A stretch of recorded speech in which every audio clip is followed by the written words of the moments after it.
Let's get into the Millie Weaver situation. I don't take advantage of events that take place for an agenda I have. I just go with what I really believe the truth is. And I got blindsided on Friday because Millie had said she was ready to come out with a film that Saturday, and I understand films get behind. That's great. She's made a lot of documentaries. I was sure it was going to be interesting. We'd been promoting it here on air, running trailers for it. I hadn't seen it. Then she said, I need more time. I said, take weeks if you need it. I said, it's not my film. I mean, I fund you guys, but you're freelance. And I didn't really know everybody in their film, but I'd had one lady that's in the film on about election fraud in Kentucky that Millie got on. She seemed, informative and interesting and well-spoken. And there was clearly fraud in Kentucky. So this is great. These people in this film haven't seen it. And then I'm coming into the show. Well, let's go back. Millie starts calling me saying, hey, this Patrick Berge guy that's in the film, he's in Austin. And I said, okay, well, I'll have him on. Let me know when the film's ready. Let me see the film. So I know what I'm talking about, or send me some clips of the film. And then we'll set you up and he can be in studio. Well, nothing happens on that Wednesday, Thursday. And then she calls me in the morning. I'm working out. I don't answer. But she's saying, hey, Patrick Berge's in town. You ought to get him on.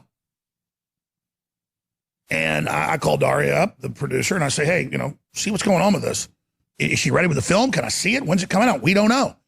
I come in to do the show a couple hours later, and they come in right before the show, and they go, Millie Weaver's been arrested. We're getting the video. I go, arrested? What the hell? In Ohio. Yeah, she's been SWAT teamed. That's what the internet was saying. So I go in there and say, oh, she's been SWAT teamed. I hadn't seen the footage yet. It wasn't SWAT team. They came, and then it looked fake because the cops are like, Gavin Wentz, your husband, and we want you too. And no, we're not going to give it to you. And I'm like, okay. Then the internet starts saying, I faked this for this film. I've never seen the film. I don't make money off the film. It's free. Millie does her own thing. And I'm not distancing myself from the film. I don't know what's in it. I'm just nice promoting it, trusting my, correspondence. And boy, has Millie done a lot of great work over the years. She's been doing stuff with us for over 8 years. And so I'm on air and they go, hey, the guy's at the door here. So I talk to him and he's looking kind of freaked out talking to me he's like, InfoWars, that's what I come from. That's there. I'm like, well, who do you think runs it? Who's in charge? Well, I think Roger Stone is. This is off air in here with me. And I'm like, dude, Roger Stone can't figure out how to work his cell phone or Skype. Are you joking? I mean, he's a smart Politico guy. He helped Trump get the black vote. But I mean, that's what we did. Something we really did help deliver was the truth about Trump and decriminalization of marijuana and minimum sentencing and stuff. And so I think this is people in over their head, is what I think, because he was in here and I'm like, dude, Roger Stone's not involved in your shadow net deal. Come on. With General Jones. There's no proof of that, no evidence. They just say that. They just say it. And I kind of got off on a rabbit trail. I don't care if they got something wrong in the film. I've seen it now. There is government propaganda going on. This is part of it. It's a good report. I like the film. It's gotten a lot of publicity, a couple million views on YouTube before it got taken down, which is wrong. We have it at Band.video posted. So then that guy leaves, and I don't know, the next day he comes out and says all this stuff about me that I'm bad, that I'm like, because I was saying, well, maybe they got her because there's something secret in the film. Because I was thinking they came and got her like everybody else because of the film. Then I talked to the family and others and found out it was nothing. Their mom, a fight over a cell phone, a cheap cell phone at that broke. She filed a report about it because she left California to come there during the COVID lockdown. And people get in arguments with their parents. I mean, I got a good relationship with my parents. I still get in arguments with them sometimes. Hell, if I lived with them at this age, we probably have more than words. It's just, you don't live with your parents. Things go sideways, and especially when you're old and got kids. And so I found out the whole story, that it was just a little bit of an argument. A phone got broken. She filed a report. So clearly they came out there because it's InfoWars, and they wanted to say, because they're Democrats, InfoWars correspondent, domestic violence, burglary, and all this stuff, and it's overblown and it's a fraud. I don't think it was to stop the film, because it didn't stop the film. And the film was supposed to be out 5, 6, 7 days before. I mean, if they did that, boy, the deep state did a perfect job to then go hype something up. That's why people thought I must have hyped something up, or that I must have masterminded this, because why would you have the cops right there when they're supposedly just going to release a film? I don't know when they were going to release the film, but what really got to me was how the guys here in town waiting to come on my show, and then I'm never sent the film. And I'm told, oh, technical problems, we'll get a copy to you, whatever. I usually watch something before I talk about it, especially if I financed it.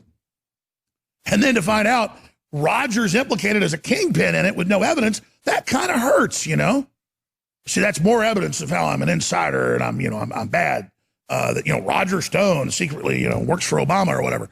So I'm not mad at that guy. I'm not mad at the Tory lady, any of these people. The internet can go research these folks for themselves, figure out what they think about the whole deal. That's why I'm hands off with Paul Watson or Millie Weaver or Caitlin Bennett. You can ask any of these people. Very little feedback. As long as they're putting good material out and fighting the New World Order, I just support them. And then they say, InfoWars is our sponsor, and we get great content to fight the New World Order. I'm the opposite of the deep state. Totally hands off, not hands on. Until a point I get with people, things get a little too weird, then I just decouple.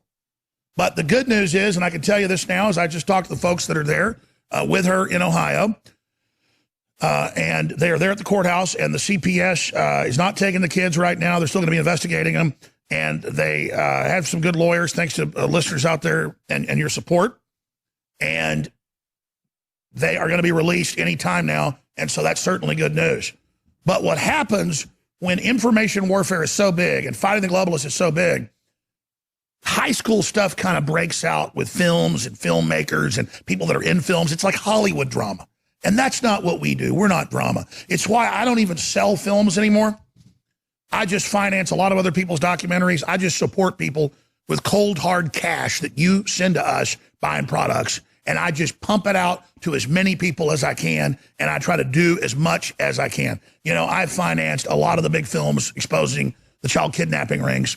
And you finance that. And a lot of people that I've just asked, I don't want credit. Like I tell people, I say, you don't need to put me in the credits. It's not about that. And I'm not like George Soros. I don't have that much money, but 50,000 here, 100,000 here, 20,000 there, 10,000 here. That really does the trick for people that are doing legitimate work. But I've noticed, stay completely out of their process, stay completely out of it, because people becoming famous and people interfacing and people being leaders is hard. And the globalists come in and they try to sabotage and they try to do all this stuff. It's like, I want to embrace the Q people and believe it's all real and good folks, but they're like, Jones, you're going to get it for the child kidnapping rings. And we pioneered exposing it. Or, yeah, you ought to support Millie more. You turned your back on her. Yeah, bought him an RV, fund him $100,000+ a year. I'm just a horrible person. And then it's just some guy I never met in my office in an outfit with a 45 jacket on going, he leaves, that guy's a New World Order. I'm the good guy. I'm the good person. I exposed the Roger Stone. It's just like, or it's worse. I don't know. So that's the Millie Weaver thing, and I don't know how long this relationship is going to continue. All right, we'll be right back. Stay with us. We built Banned.Video about a year and a half ago because we were banned off YouTube, banned off Twitter, banned off Facebook, and the site's had some hiccups, but it's been working really good for a while. Knock on wood, because we had to move it to gigantic, very complex server systems, because some days it's getting up to 8 million visitors, 8 million videos clicked on, watched. Most days it's 2 million, and that's good. In fact, those are old numbers. Most days now, the average day is about 4 million. And so you're spreading the word, and a lot of new people are finding the truth. That's why Twitter, starting last Friday, began to put a notice saying this is dangerous hate speech. This is dangerous material. Don't click on it. But I think that's actually increases the clicks because people are like, stop telling me what I can and I can't do. So I didn't put Shadowgate immediately up Friday because, like I said, it was just like, bam, the police are there. Is it something in the film? Remember the guy that took the photo on the submarine and just inadvertently showed a little part of the engine room and got put in prison? So I obviously wanted to watch something before I did a review or before I did it, but it just all happened where that didn't happen. And it got rushed out. And the whole thing just felt weird. It felt weird to everybody else. Like, what's going on here? Something weird's about all of this. And again, I think Millie is a good person. I know she's a good person. But just imagine being a 29-year-old mom and you get tens of millions of views a week on YouTube and Twitter, and she's beautiful and she's smart, and then there's all these people that come around. And over the years, I know what those people have told her. Everybody goes at our employees and our reporters and tries to run them off. It's part of the Democrat psyop. And I learned to just ignore it. The secret weapon is just totally ignore it, be all about business. And as soon as gossip starts, I just stop talking to people. And that always ends it. But then something blows up like this, all crazy.